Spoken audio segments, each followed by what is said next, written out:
Office Conversations, a Cristo Rey Miami series where the next generation meets today's leader. I'm Monisha Imbert. And in our school, we believe talent is universal and opportunity transforms lives. That's why as students, we work in professional settings while earning our education, proving that potential is always greater than circumstances. Today, we're joined by Devika Austin, Chief Administrative Officer at Catholic Charities of the Archdiocese of Miami, to explore her journey behind leadership and impact. Catholic Charities is also a valued Cristo Rey partner, currently welcoming 8 of our students into your organization. Ms. Austin, we're honored to have you here with us today. Thank you for having me. I'm honored to be here. My name is Devika Austin. I am the Chief Administrative Officer for Catholic Charities. I've been with Catholic Charities now for 25 years, going on in October. I oversee human resources, quality assurance, risk management, contracts, IT. As an agency, we worked collectively between the executive team and we oversee our programs. We have several different programs within Miami-Dade, Broward, and Monroe County, and there are a variety of social services agencies. What early experience or challenge helped shape the leader you are today, and how does it still influence you currently? So one of my early experience is my upbringing, watching and learning from my parents. They were business owners, and when they migrated to the US, they started their own company, and it lasted for 30 years. I was their helper, but I also was maybe their manager too. They showed me how to make tough decisions, think creatively. So today, those qualities still guide me. If there's a task to get done, I'm the first one. I have no problem rolling up my sleeves and getting it done. Because if they see me doing it or my colleagues see me doing that, they're going to come and help me. Little things such as, okay, we need to clean an office. I'm there. So no task is too little or too big. Critical thinking. Our job here depends so much on critical thinking and what we do, because we are impacting lives, even with our staff and our consumer that we serve. So we always have to think ahead. And if we do this, what will happen? And so those experiences of knowledge have made me what I am today. I love that. Can you share a moment of failure or adversity that ultimately strengthened your leadership? I don't consider anything a failure. Let me start with there. I don't like to use the word failure. We may have mishaps or we may make mistakes, but it's not a failure. So we got to look at it and say, okay, what we did and how do we do it differently? And that's how I guide here and how we guide with Catholic Charities. But there are moments where, not everything works as easy as we're talking about. So, years back in my earlier career, I was tasked with leading a new initiative, and I was so gung-ho on it, and I wanted it to be done, and I wanted it to happen in my vision and how I saw it, that I really didn't listen to some other people. I was so focused on the deadlines. I was so focused on, just getting it done to where it needs to be done. So I got a little pushback and a little resistance from staff, and, it became challenging, but you learn from that. Today, what I'm happy to say, it came out to be one of our programs. It just took a little longer time than we expected it. But I have learned from that. It's okay to make mistakes. You can still be firm and fair because the job still has to get done and somebody's got to have it, you're controlling a ship. Peter refers to us, or we're the engine here at central office, and I think you've heard that already. So we still have to make sure we're there. So if there's a decision that needs to be made, give staff the autonomy to make that decision. You don't have to be the final say for everything. you've worked with our team, and you've seen how they work. Yes. Maybe you can even attest to some of these things. They have the autonomy and they can make their own decision. Recently, we had the job fair. Each staff becomes a supervisor, or they take turns in managing that. Even their supervisor, for that, they report to them on that task. So they get to take ownership on some of the roles that they're doing. When hiring young professionals, what personal qualities would you say matter most, way more than a resume? I really do like this question. But I gotta say, a resume is important. It's the first impression you get from someone. It can make or break you coming into an agency for an interview. You could be the best person for that job, but if your resume is not what it should be, you don't get to come into the door. But coming into the door, it's where you shine. I love working with young professionals. I like seeing the innocence that they have and their passion that they bring. Even to some of the staff that I've had in our positions, they are young professionals that have gone on to do bigger and better things. So for that, I love it. But there are qualities that will make that person grow in the future, and those are the same qualities I see in myself. One of it is integrity. If it's your reputation, and if people can't trust you, or your consumers can't trust you, you really wouldn't be anything. So you have to value yourself and what you say, and always be true to what that is, and be consistent with it, because your reputation can't just go up and down and things like that.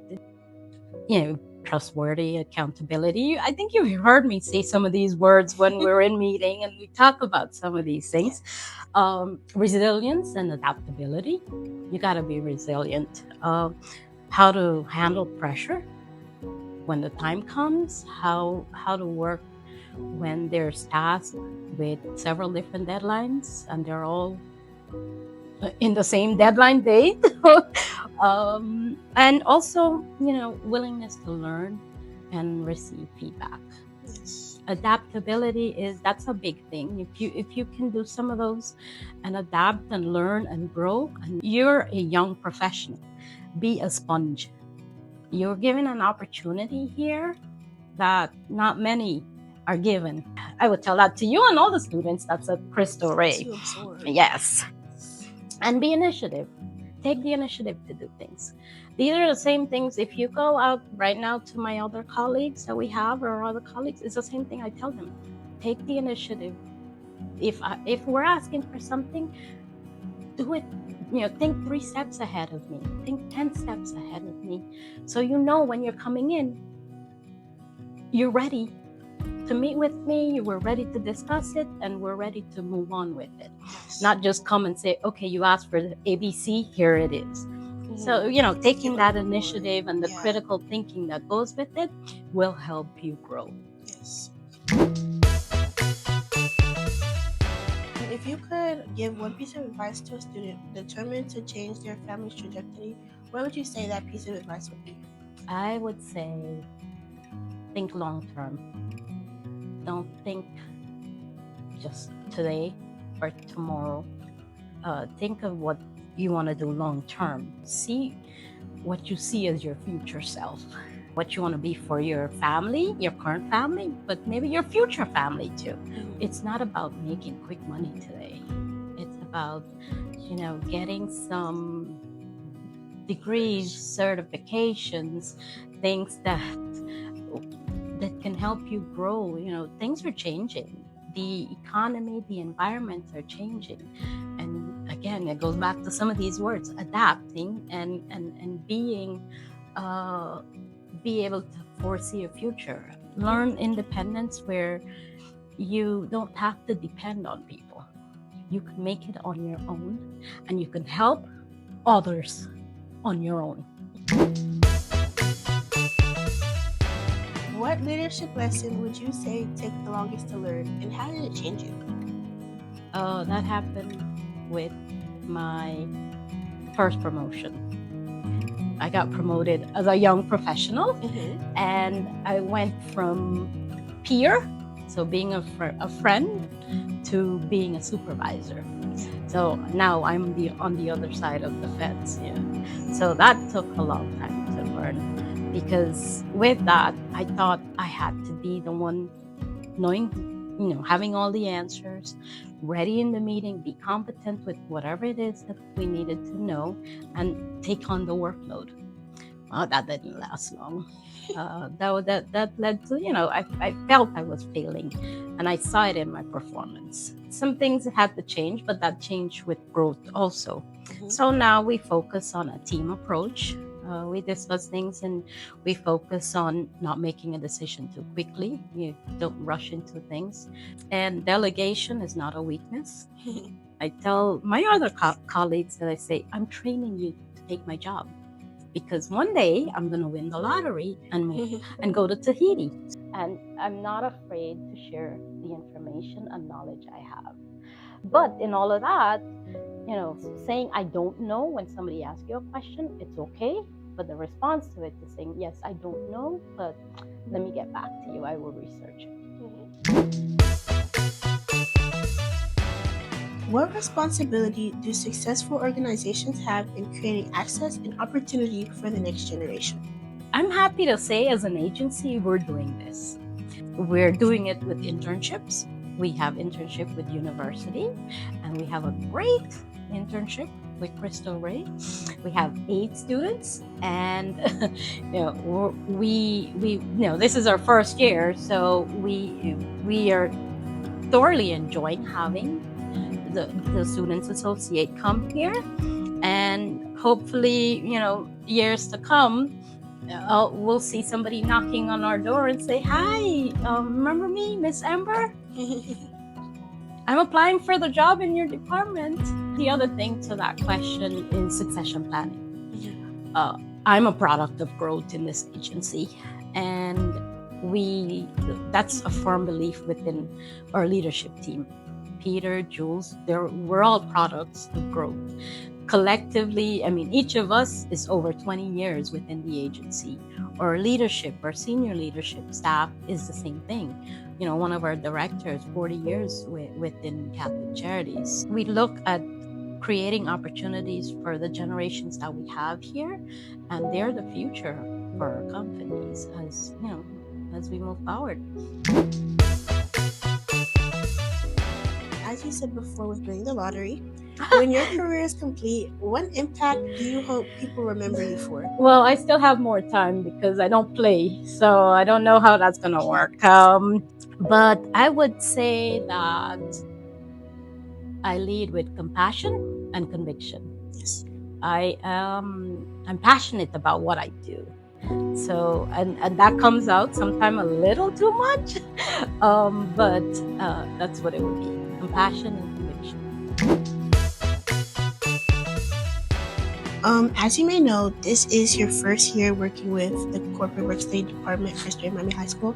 What would you say has been the most beneficial part of working with young professionals? Going back to the question that we talked about, the passion that you come in with, and you're giving an opportunity that a few of us have not, and I said that before too. But being able to come in, you especially, you're one of the person that comes every time you're here and say, good morning, Miss Devika, goodbye, Miss Devika. So I enjoy that, and it's refreshing.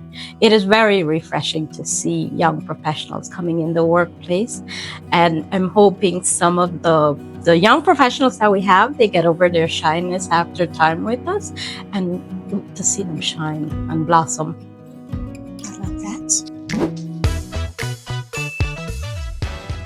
I just want to say thank you, Mr. Devika, for giving me the opportunity to interview you today.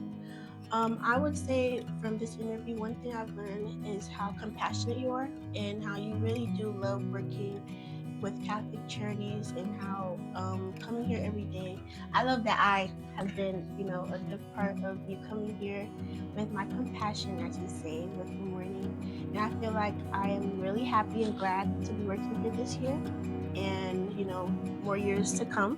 I'm not graduating yet, and I feel like this experience will be with me forever, and it will also improve how I look at my future. Thank you. Conversations like this remind us that leadership isn't always about titles, it's about impact. As students at Cristo Rey Miami, we are working every day to grow into leaders who will one day sit in rooms like this and hopefully open doors for others the way doors have been opened for us. We're grateful for leaders and organizations who believe in investing in potential. Thank you for being a part of our story.